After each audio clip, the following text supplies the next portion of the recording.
I remember walking in with Robert Downey Jr. the day of the tests, and he got in front of the camera and started saying the lines. I assure you the day weapons are no longer needed to keep the peace cell happily transist to manufacturing bricks and beams for baby hospitals, making hemp pants and the like. But until that time, can I get you a drink? I don't want to call it an out-of-body experience, but it was one of those rushes. It was just like, am I going to pass out or am I going to nail this?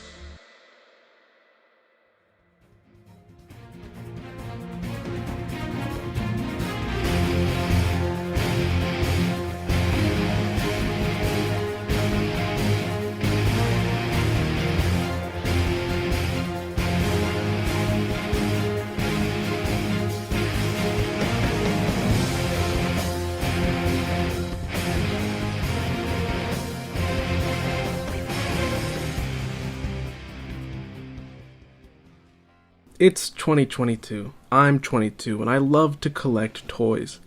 It's maybe even a sickness, definitely an addiction, but there is one toy line that I have chosen to stay away from. Hot Toys. They're expensive, larger than life, and way too damn expensive. All of that is to say is that this is my sincere review of the Hot Toys Iron Man Mark 85. So yeah, this is a video essay with the figure review on the side. This is because I wanted or needed to do something special for this. An action figure, a work of art that cost me hundreds of dollars. This video will be divided into chapters, with the review acting as little breaks in between. And before we can begin to talk about anything Iron Man related, we need to talk about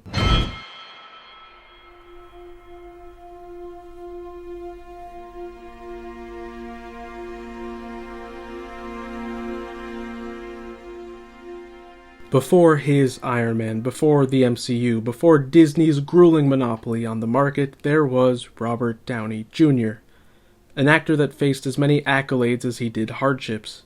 To say that he was born for the role would be foolish, right? Yet it's not absurd to say that the unparalleled success of the first Iron Man lies in the hands of two men respectively, Robert Downey Jr. and Jon Favreau.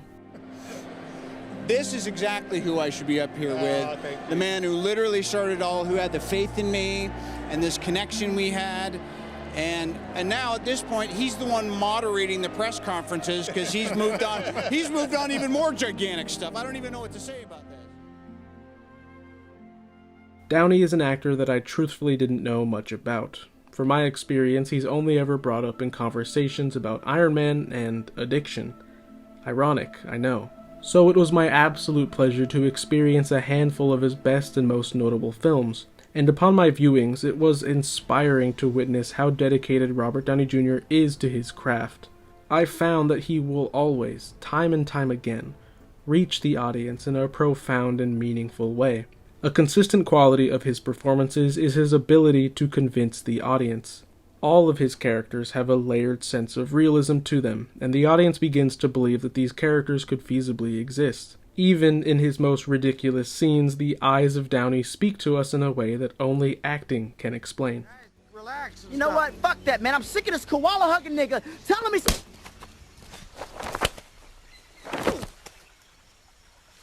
For 400 years, that word has kept us down. the fuck?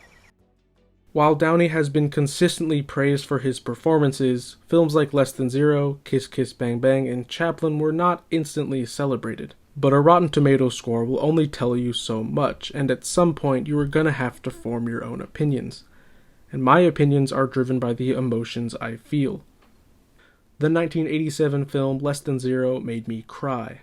2005's Kiss Kiss Bang Bang was an engaging story till the very end, and 1992's Chaplin was something I'm glad I got to experience. I told you, I've seen it before. Hey, look, there's a telegram come for you. Show it again. But you've already seen everything twice. The one with the fire engine.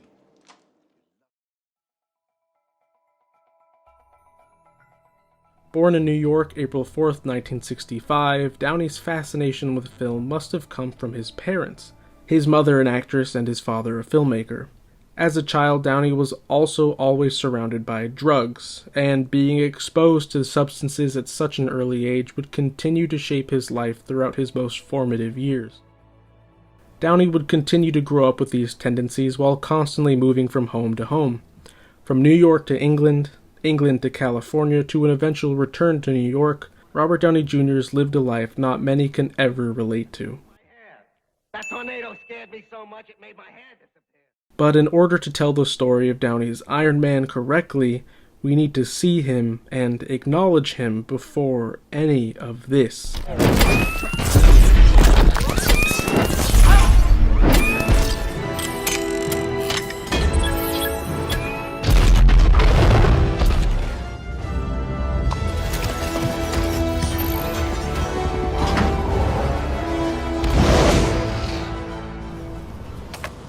I am Iron Man. I think you come to appreciate things more when you put more time and effort into them. This script, this entire video, is in service of justifying the purchase of this product, because I'm still a bit weary about what I've bought. But taking a look at the box, and I can't deny it's stunning. I am loving the lack of plastic here. No little window, no plastic casing, nothing here feels cheap. The art itself should be praised a bit more. The image of Iron Man is incredibly touching, and it reminds me that he's gone. On the front, we get this premium design with the Endgame logo here and a very mature-looking Iron Man Mark 85 title down below. This artwork carries over to the side, and again, this just feels special and well thought out. Getting to the back of the box, and even this excites me. We get to see the creative team behind this project, which, in its own right, makes this figure feel way more intimate. Seeing the names attached to the jobs is really quite fulfilling. Finally, getting to the last side of the box, we are treated to high-quality styrofoam with the engravings of the arc reactor and vague Iron Man-like details surrounding it. Sliding this out of the box, and we get to see the beautifully engraved Mark 85 on the cover of the styrofoam. But the box can only be so impressive, because this figure, this piece of art, already feels alive, and it's not even standing up yet. But at this point in our story, Downey isn't Iron Man yet, and his greatest roles are on the horizon.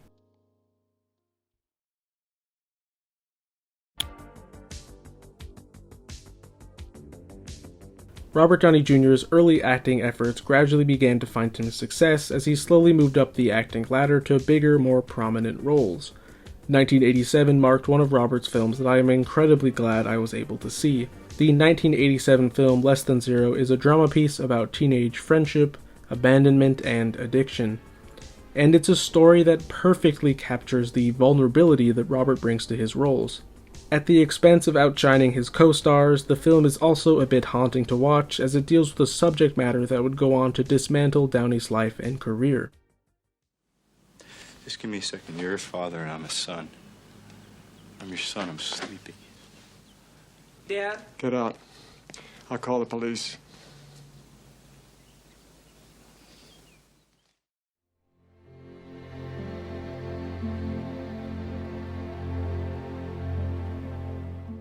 "1992 would see Downey's portrayal of Charles Chaplin, where Robert proved that he could do anything. Seeing the tramp come to life, Downey faded into the background and his character became the most important thing on screen. While not my favorite film of his performance is unrivaled. No one else could have possibly performed as well as Downey.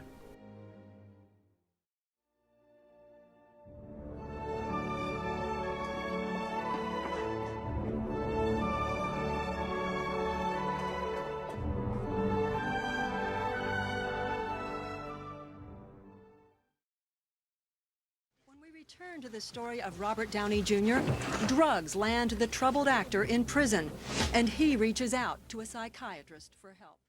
Career setbacks would begin to hit in 1996, where Robert was arrested numerous times on charges related to illegal narcotics, including cocaine, heroin, and marijuana. He would continue on a relentless cycle of failing drug treatment programs and missing scheduled drug tests.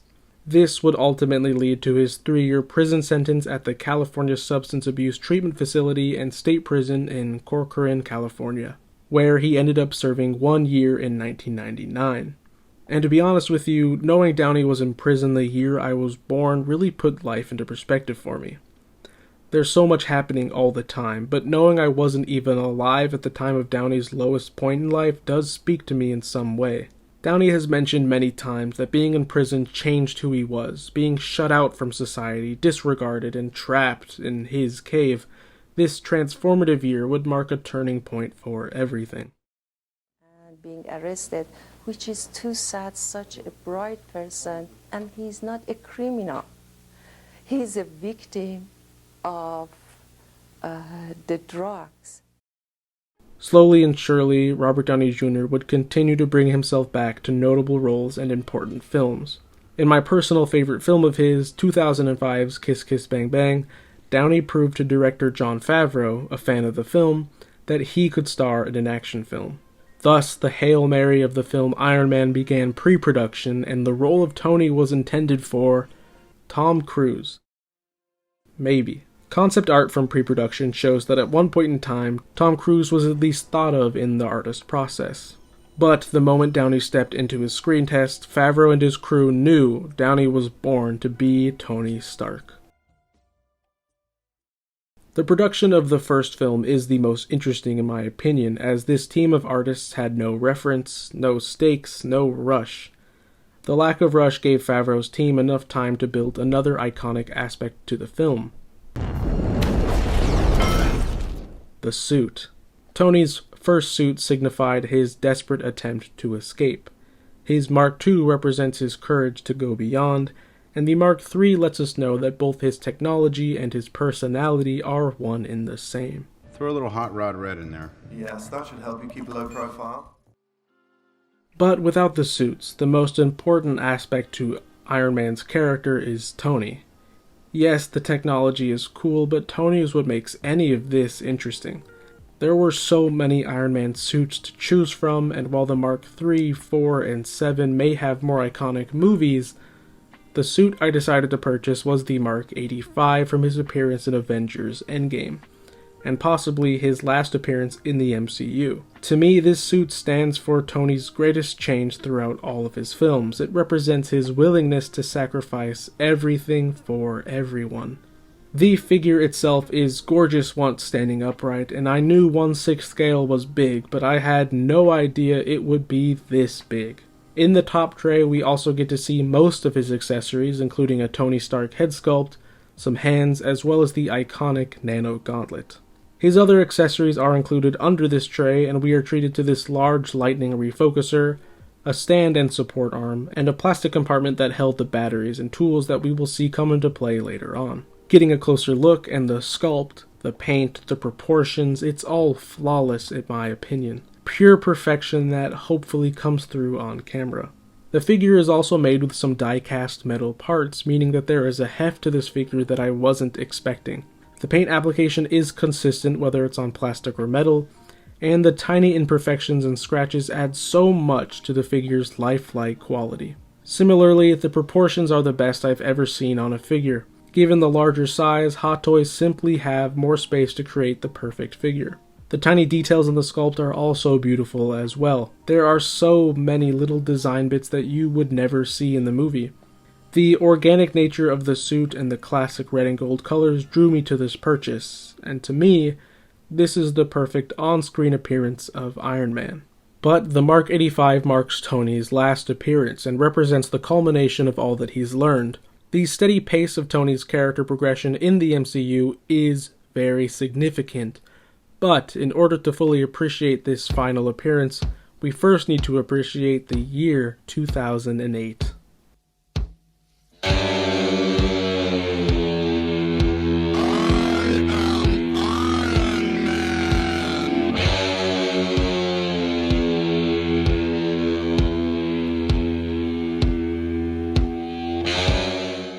2008's Iron Man is one of my favorite films of all time. Jon Favreau and his crew were able to put in so much love and care into the project, and it's more than clear to see. And interestingly enough, Iron Man is a film that maybe wouldn't exist in the modern day MCU. It stars a womanizing playboy that the audience can't honestly look up to. It's set in the real-life war against terrorism, which highlights America's involvement in Afghanistan. But the real reason it probably wouldn't exist today is because it's small. This is what will be keeping me alive for the foreseeable future. I was swapping it out for an upgraded unit, and I just ran into a little speed bump. A speed bump? What does that There's mean? nothing. It's just a little snag. There's an exposed wire under this device, and it's contacting the socket wall, and it's causing a little bit of a short. No teases to bigger villains, no introduction of possible spin-off characters, just Tony and his arc of redemption. It's a film that knows when to restrain itself, knows when to treat the audience with mature content, and trusts they will understand. We should remember to appreciate what Jon Favreau accomplished as well. From what I've seen of his work, Favreau uniquely understands that everything and everyone in the filmmaking process is important. Films like Elf, Zathura, and Iron Man wouldn't still look as great as they do if not for this understanding. From the artists, the stunts, the animators, and the actors, Favreau created a working environment that allowed his team to reach their full potential. In 2008, expectations were almost non-existent, as no one knew who Iron Man was. And a green Marvel Studios were relying on Favreau to make an entertaining superhero film, and did not expect him to make one of the best in the genre.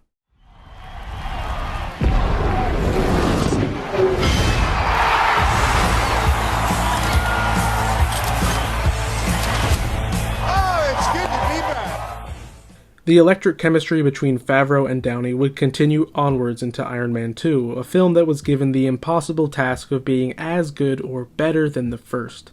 With only 2 years to rush the film instead of the previous 3, Favreau had to make compromises to his story, which explains the mountains of deleted scenes. Unfortunately, it's not as good as the first Iron Man. Not many things are, but his love for the character and the consideration of Tony's development is still very present. Iron Man 2 does introduce many new faces, all of which I love. Justin Hammer, one of the best antagonists in the MCU. Were you talking to the right guy? A new, more dignified Rhodey. Handle it, or I'm gonna have to. And Ivan Vanko, a man who mirrors Tony in a pretty beautiful way. Iron Man 3 marks the first film in Phase 2 after the first Avengers movie, and rightfully things feel a bit off. A new director, a new universe to consider. Director Shane Black flipped the character on its head, and for the longest time, I didn't like this movie. I don't know why specifically, and I still think there are some very dumb things in this movie, but I recently rewatched it and thought it was pretty cool. You should consider Iron Man 3 to act as a deconstruction of Tony's post-Avengers character. What happens to a more responsible Tony when you take away his lab, his pepper, and his proposed identity? Hell, considering that I've indulged in so much RDJ content for the past month, it should be no surprise that I absolutely loved watching Tony become greater than his suits, and greater than who he thought he was. And after having read a lot of the 1968 Iron Man run, I can confidently say that Iron Man 3 is really comic accurate in terms of what it does to Tony and how the characters act. It's kinda dumb, but very entertaining. What is special about this story is that Tony was able to change all over again, and it's a testament to the character, to Robert, and to the writing that continued to push Stark past his limits. It's been said so many times before, but Iron Man's story, Tony's story, is that of redemption. Desperately trying to fix the sins of his past, the sins of his father's past, Tony's greatest enemy has always been himself. Obadiah Stane is who Tony could have become. Justin Hammer is who Tony almost was, and Ivan Vanko represents the luck of Tony's life. The luck of being born to his father, the luck of being born in America, the luck of having money. Iron Man 3 introduced Aldrich Killian, who is an antithesis to Tony.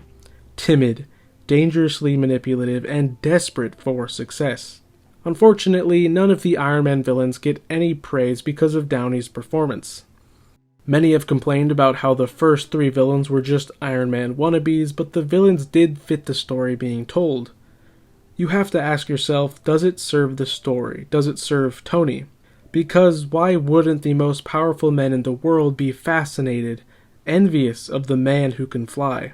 This trilogy is something special. The performances have always been great, the action and creative stunt work have always been entertaining, and the main focus has always been Tony. One of the things that makes this hero so compelling is that he has no powers. And throughout all of these films, we, the audience, are always reminded of that. The planning behind his tech has been shown to us in various ways, and it's why the invincible aspect of Iron Man is so full of hope.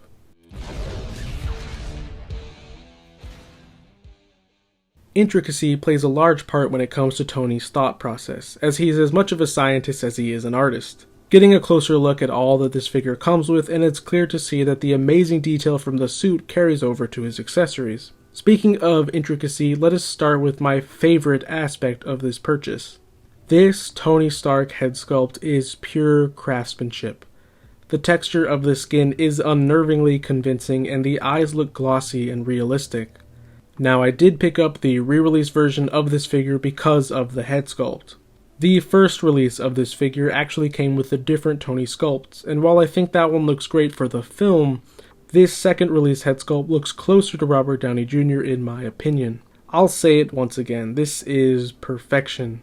You can change out the head with this alternate neck piece, and getting it on the figure is easy if warmed up. And on the figure, this head sculpt looks just as, if not more, impressive.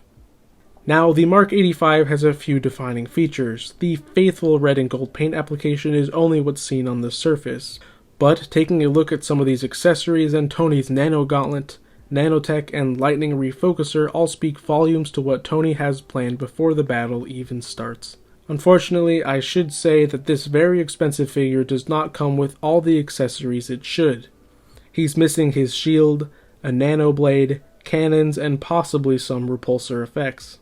What he does come with, however, is 3 pairs of hands. He comes packaged with a pair of fists, then he comes with open repulsor hands. The bend at the wrists on these hands are angled in a way that makes this pose look as natural as possible. And finally, he comes with a pair of hands that are articulated at the fingers. All of these hands have some beautiful little scratches on them, as well as light-up capability. The articulated fingers are also pretty cool and lets you customize his hands to any pose you could want. It's not perfect, but you can pretty much achieve anything. And yes, he comes with a swappable forearm that holds the nano gauntlet. The forearm easily swaps out with a little force, and from what I've heard, this is ingenious on Hot Toys' part. And I think the nano gauntlet looks beautiful. Maybe a bit too beautiful. I'll start by saying this about the accessories. The worst aspect of this figure is that it was always going to be the second to last version. The real last RDJ Iron Man is the Final Snap version, or the Battle Damage version, which conveniently has all of the accessories I mentioned were missing from this release. This isn't new. Toy companies have always decided to split up their accessories in order to incentivize buying both. But when it comes to figures that cost an arm and a leg, it's not cool. By direct contrast, the coolest thing about this figure is its light-up features. Now, getting these batteries in the figure was not ideal, and made me a bit uncomfortable. I wish the batteries had been pre-installed, but I understand some collectors may worry about corrosion. I've also heard that these batteries only last for about 15 to 20 minutes, and I knew that I would want this figure to be on for longer than that. So I picked up this fusion reactor lighting kit, which makes a world of difference. And talk about the figure coming to life. The Mark 85 is stunning, lit up like a Christmas tree. Another con to this figure is that there isn't a singular on and off switch. Because of its design, the switches are on the top of the head, the upper back, behind both his arms, and on the sides of his thighs. This is an unenjoyable experience, but the result is stunning. Getting to the second tray, and we are treated to a giant lightning refocuser. This has an impressive paint application on it, but unfortunately it does not light up.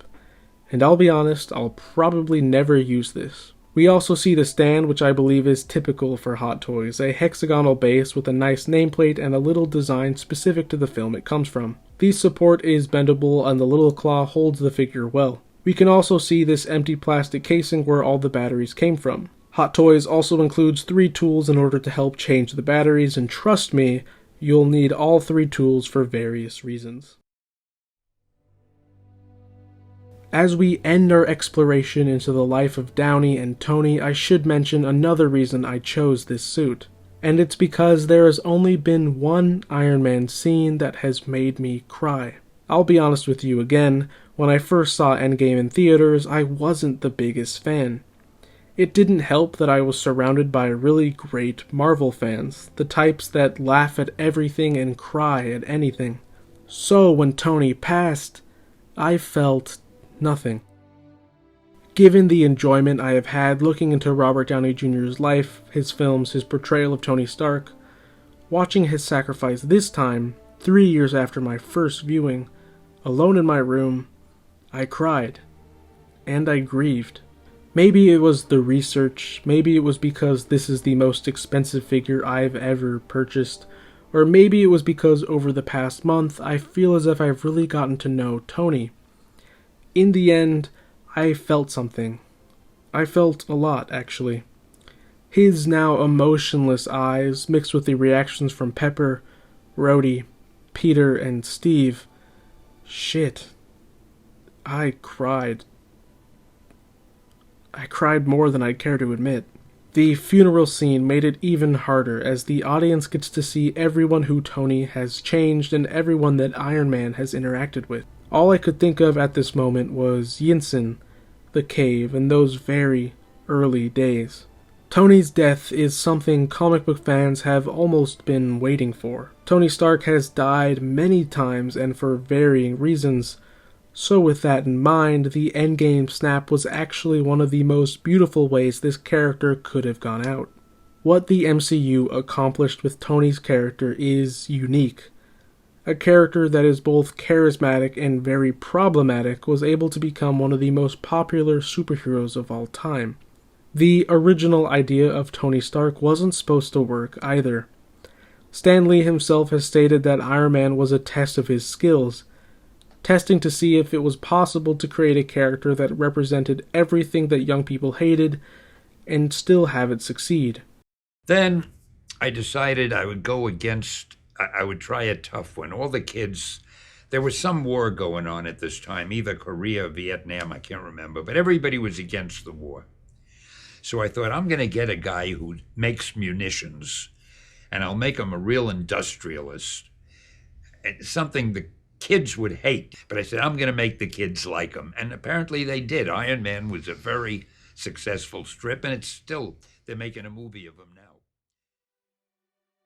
Due to deadlines, Stan Lee would have to push the Iron Man story off to Marvel's Larry Lieber. The Iron Man world would then be realized by the infamous Jack Kirby and Don Heck. But the sleeker suit wouldn't be seen until a few months later when Steve Ditko came up with the iconic red and gold suit. And if you didn't know, these names are comic legends, all taking part in creating one of the more human Marvel characters. The original 1963 Iron Man continued to evolve over an almost 60-year time span, and Tony's character in the comics is translated masterfully onto the screen by Robert Downey Jr. The blueprint of old Shellhead is still there, and the origins of this hero stay alive in part to Favreau's comic knowledge. It's not until 1968 that the Tales of Suspense title finally became The Invincible Iron Man.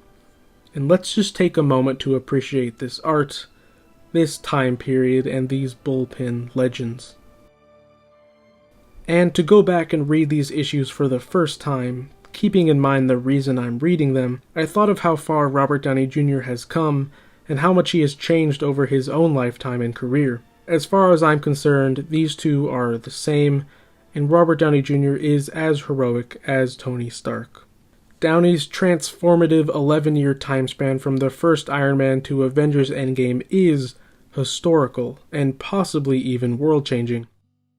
The point of these last chapters is to somehow conclude a video that I feel as if I could talk about for hours. So it goes without saying that if you purchase a figure as expensive as this, you have to love the character. And I do. There's so much to love.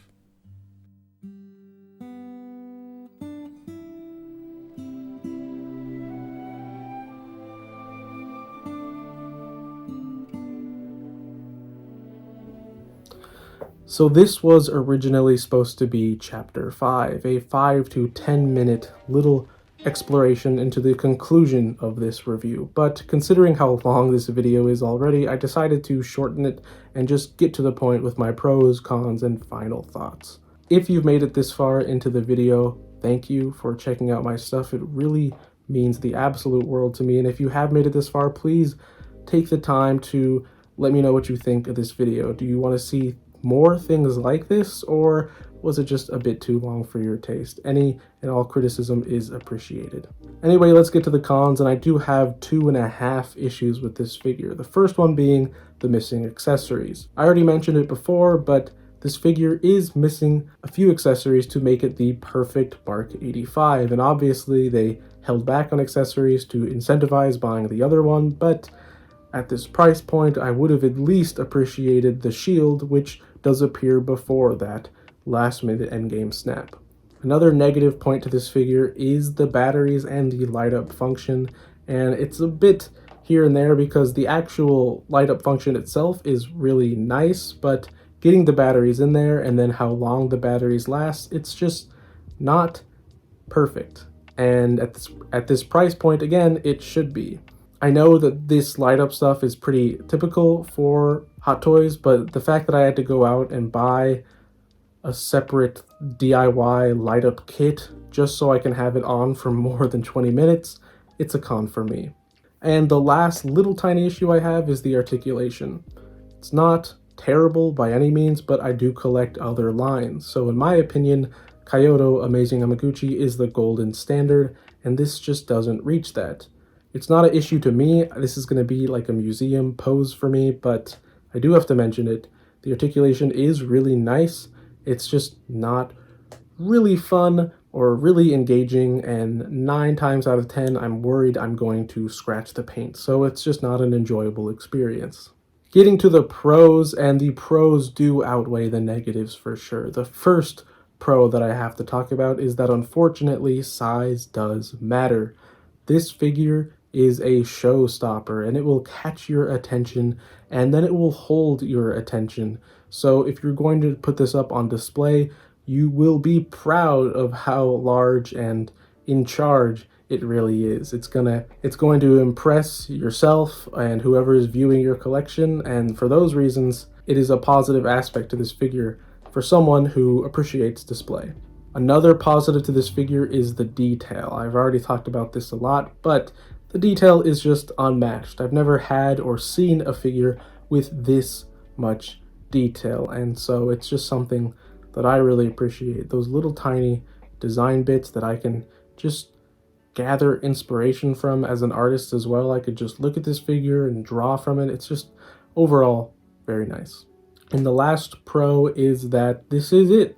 This is the best version of the Mark 85 Iron Man. You're not going to find a better one until Hot Toys makes their 1/4 version. But size matters, detail matters, and this just blows every other Robert Downey Jr. Iron Man figure out of the water, for me personally. The head sculpt falls into that detail category as well. I've never had a figure that beautiful, and it just opens up a whole new world of collecting. So we'll maybe do a video of that later because I want more Hot Toys figures, but they are super expensive. That being said, this video did take 2 months to make, and that's only 6 Hot Toys a year, and I think I could stomach that, especially if I stopped collecting other lines. Anyway, let's get to that final thoughts. And final thoughts, can I recommend this to you?